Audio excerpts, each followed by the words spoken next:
Assalamualaikum warahmatullahi wabarakatuh. Selamat jumpa lagi Mitra Tani, teman-teman penyuluh seluruh Indonesia. Kita sore hari ini kedatangan tamu terhormat Ibu Yuli dari Menko Perekonomian. Beliau sudah malang melintang mengembangkan konsep closed loop. Saya kira banyak yang sudah tahu apa itu closed loop, tapi nanti jelasnya Bu Yuli akan memaparkan lagi. Saya sudah membaca dan ternyata memang konsep tersebut sudah teruji ya di tataran konsep, tapi sekarang sedang diuji di lapangan. Tentunya barangkali perbincangan kita ini lebih kepada bagaimana aplikasi di lapangan dan bagaimana strategi closed loop itu menjadi bergulir seperti bola salju. Memang ini model yang sangat menguntungkan bagi masyarakat. Ya, terima kasih Bu Yuli sudah mampir di Sinar Tani, dan ini mungkin teman-teman para penyuluh, para petani nanti akan menyaksikan bincang-bincang kita. Kira-kira barangkali sepintas Bu Yuli bisa menggambarkan closed loop itu seperti apa sih? Silakan Bu Yuli. Makasih banyak Pak Mul atas kesempatannya. Serem banget bisa ketemu dalam bincang-bincang ini, dan nanti insya Allah bisa sharing juga dengan teman-teman penyuluh di seluruh Indonesia ya. Bicara closed loop, sebetulnya kita sudah mulai menginisiasi dari tahun 2020 Pak Mul bersama dengan teman-teman dari Kadin dan juga IPB. Melihat pada saat itu karena kita sedang pandemi COVID ya, kita melihat keprihatinan bagaimana kondisi rantai pasok, khususnya karena saya menangani hortikultura. Di waktu itu keluh kesah dari para petani yang tidak bisa menjual hasil, tidak adanya kepastian pasar, dan yang jelas karena permasalahan mismatch ya antara kebutuhan di sisi supply demand. Nah itu akhirnya kami apa yang harus bisa kita lakukan, bagaimana menyambungkan hulu hilir supaya terbangun ekosistem yang terintegrasi. Nah itulah makanya kemudian kami menginisiasi kemitraan closed loop horticultura, kemitraan agribisnis lah. Jadi kalau kita agribisnis kan pasti ini. Nah itu tadi makanya kami coba mengidentifikasi sebenarnya permasalahan di lapangan ya, pastinya teman-teman para pelaku, para penyuluh pun paham betul apa saja yang dihadapi selama ini oleh petani, mulai dari kesulitan benih, bibit, pupuk, sampai pendampingan, bahkan pembiayaannya pun. Dan terlebih permasalahan adalah masalah pasar gitu. Akhirnya kami coba kita bangun kolaborasi, melibatkan semua pelaku dalam rantai pasok itu, siapa yang jadi penyedia saprodi, penyedia pembiayaan, sampai petaninya, sampai kemudian pasar, siapa yang bisa menjamin bahwa produksi petani itu bisa diserap atau dibeli. Itu sih intinya seperti itu. Dan alhamdulillah ya tadi muncul kolaborasi dari semua stakeholder, dari pemerintah pusat, pemerintah daerah, BUMN, kemudian akademisi, komunitas, dan para petani itu. Akhirnya itu bisa kita lakukan, udah jalan sampai berapa ya, hampir 3 tahun ini Pak. Kenapa? Barangkali karena mungkin Bu Yuli sebagai di deputi atau di asdep tentang horti, apakah konsep yang bagus ini bisa nggak untuk komoditas lainnya gitu? Sudah coba atau belum Bu kira-kira? Ya. Ibu gimana? Sebetulnya kan ini skema ya Pak. Ya. Kalau skema memang kami mulai dari horti, tetapi ini bisa dilakukan di semua komoditas sebetulnya, karena konsepnya kan adalah kemitraan agribisnis, menyambungkan hulu dan hilir. Semua komoditas pasti sama, karakteristiknya yang berbeda karena karakteristik komoditas yang berbeda. Ini sudah dicobakan juga di jagung, kemudian di kelapa gitu Pak, dan sawit sih tentunya juga mekanismenya seperti itu. Karena kemitraan kan bukan barang baru ya Pak. Hanya nanti kalau kemitraan closed loop itu lebih inklusif. Ya, itu aja. Jadi yang membedakan dengan kemitraan yang lain. Ya, memang kita kadang-kadang ya bukan terstigma ya. Kita diwariskan oleh pemerintah kolonial itu pertanian kita kan ada pertanian perusahaan, ada pertanian rakyat.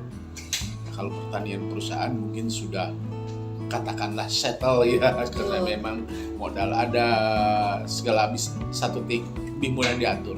Ketika kita masuk ke pertanian rakyat, terutama di horti dan sebagainya, memang kalau tidak dibangun suatu tadi model atau sistem yang seperti closed loop, ini nampaknya memang kita terkadang ya di hilirnya yang selalu kadang-kadang menjadi problem ya.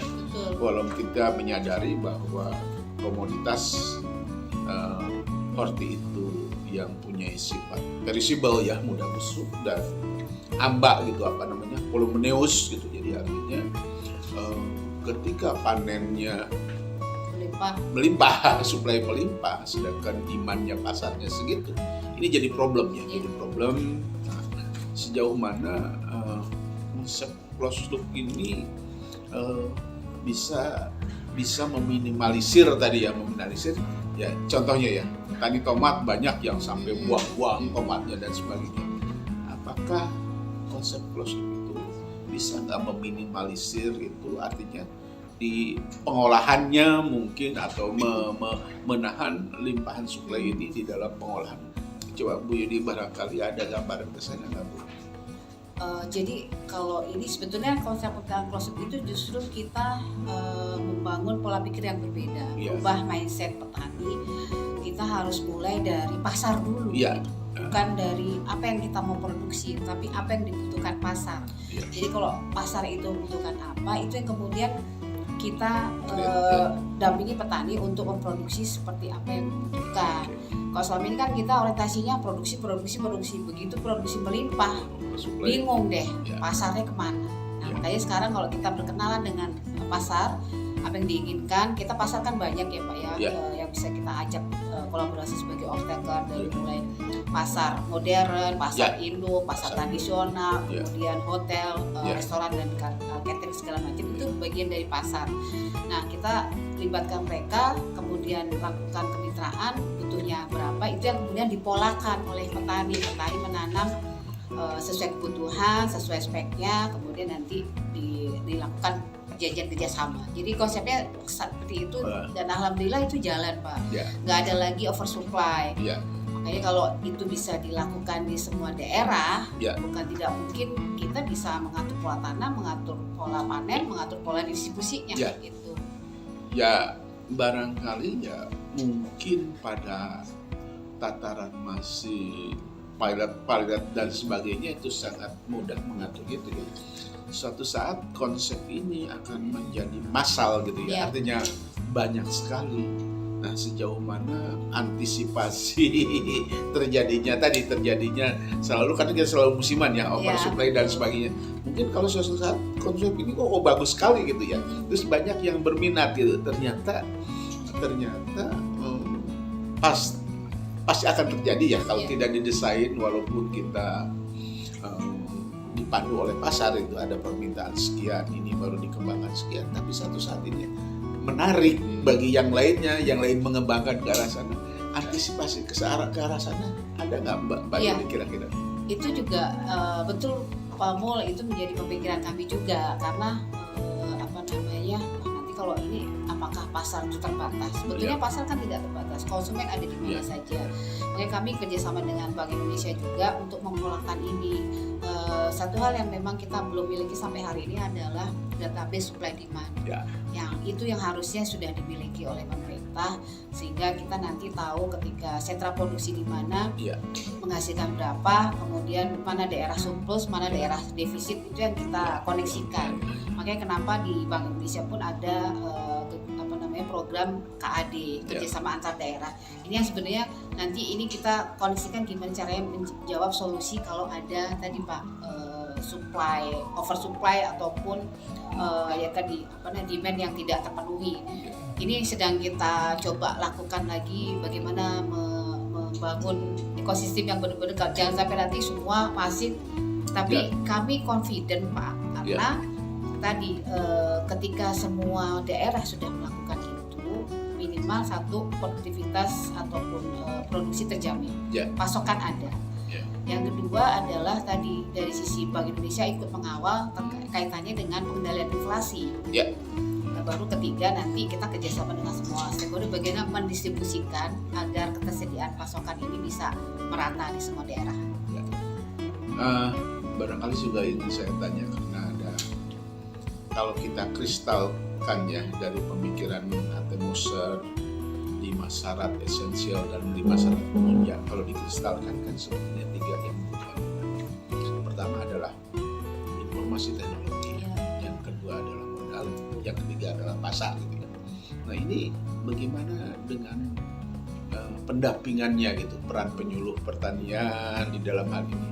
Bagaimana si penyuluh pertanian dilatih dulu sehingga dia bisa mendampingi secara intensif di closed loop ini ya? Itu sebenarnya kalau diterjemahkan, petani membutuhkan informasi teknologi. Tenaga kita terdepan ada teman-teman penyuluh gitu ya biasanya. Nah ini gimana meng-create penyuluh yang betul-betul ya bisa diandalkan masuk di cluster closed loop itu, Mbak Yuli? Ya, ini satu hal yang memang harus jadi perhatian ya Pak. Pendampingan itu hal yang paling utama yang dibutuhkan oleh para petani. Jadi keberhasilan petani pun tidak lepas dari pendampingan seluruh stakeholder. Kami bicara dalam konteks closed loop kemitraan di sini, semua stakeholder itu ikut melakukan pendampingan. Nah, penyuluh yang ada di lapangan yang memang mereka ada di daerah tersebut otomatis menjadi garda terdepan karena mereka yang paling kenal dengan petaninya. Nah, keterlibatan penyuluh ini memang karena kami di pusat ya Pak ya, kami minta ke daerah untuk melibatkan para petani, para penyuluhnya. Sebagai contoh seperti di Sukabumi pun itu di BPP-nya sangat proaktif dan selalu berkomunikasi, Bu kami gimana minta arahan dari pusat, walaupun sebetulnya juga dari Pemdanya juga cukup proaktif. Itu terlihat berbeda dengan respon penyuluh di mana yang mungkin Pemdanya masih kurang aware atau mungkin belum ada proaktivitas. Jadi sebetulnya selama SDM penyuluh itu diberikan kesempatan dan mau proaktif, itu pastinya bisa sih Pak. Jadi mudah-mudahan itu menjadi ya tadi karena dia garda terdepan, tinggal informasi teknologinya diperkuat dengan pelatihan-pelatihan pada penyuluh. Betul, pelatihan dan karena sebetulnya kami kemarin di konsep closed loop itu justru petani ikut belajar Pak. Belajar dengan stakeholder penyedia bibit, penyedia pupuk, penyedia pembiayaan. Jadi mungkin selama ini mereka belum praktek langsung di dalam proses, ikut praktek langsung dan belajar bersama petani. Dan bahkan waktu itu kami sempat men-challenge, ayo sama-sama kalau memang penyuluh punya lahan atau punya Pemda, dikerjakan juga oleh penyuluh. Jadi mereka juga bisa merasakan bagaimana kesulitan petani menanam sampai kemudian memasarkan gitu. Ya, itu yang barangkali dalam istilah penyuluhan itu learning by doing gitu ya. Iya betul Pak. Mengerjakan sambil belajar itu kan siklus. Dan sekaligus bisa ngasih contoh kepada petani kan Pak. Sangat efektif sebetulnya dengan metode learning by doing itu.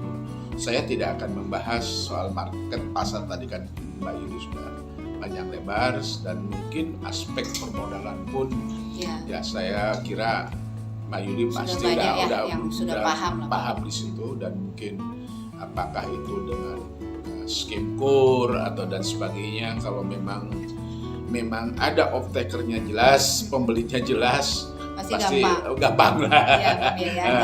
Pembiayaan. Jadi tinggal sumber-sumbernya dan mungkin skemnya seperti apa, dan tadi bunga bank yang bersaing barangkali ya, tinggal barangkali saya yakin sudah terpikir juga ini orientasinya tidak orientasi pasar dalam negeri saja kan, barangkali satu saat menjadi orientasinya ke ekspor karena kita ada beberapa komoditas yang punya keunggulan komparatif ya, yang barangkali dengan closed loop ini jadi punya keunggulan kompetitif juga gitu. Artinya kita masih mampu bersaing dari sisi harga. Saya yakin itu ya Mbak Yuli. Saya kira para pemirsa, teman-teman penyuluh, para petani, saya kira mungkin saya lihat sudah gamblang yang disampaikan Mbak Yuli, kemana arahnya, strateginya seperti apa, pengembangan closed loop ke depan ini tadi sudah kita bincang-bincang. Yang mudah-mudahan konsep ini menjadi acuan pada kabinet yang akan datang, bahwa mudah-mudahan sudah teruji di lapangan, jadi bukan hanya teruji di tataran keilmuan, teruji di lapangan akan menjadi sesuatu program siapapun presidennya. Amin. Kalau memang ini bagus, ya akan menjadi sesuatu yang besar ya. Kita dorong ke arah sana, dan insya Allah Sinar Tani pun siap terus berkolaborasi mensosialisasikan program atau konsep ini kepada teman-teman penyuluh, para petani, semua. Jadi kita tidak cukup hari ini sekira Mbak Yuli kita bincang-bincang, mungkin satu saat kita bahas topik yang lebih detail lagi. Demikian, terima kasih atas perhatian teman-teman para mitra tani. Saya sampaikan Assalamualaikum warahmatullahi wabarakatuh.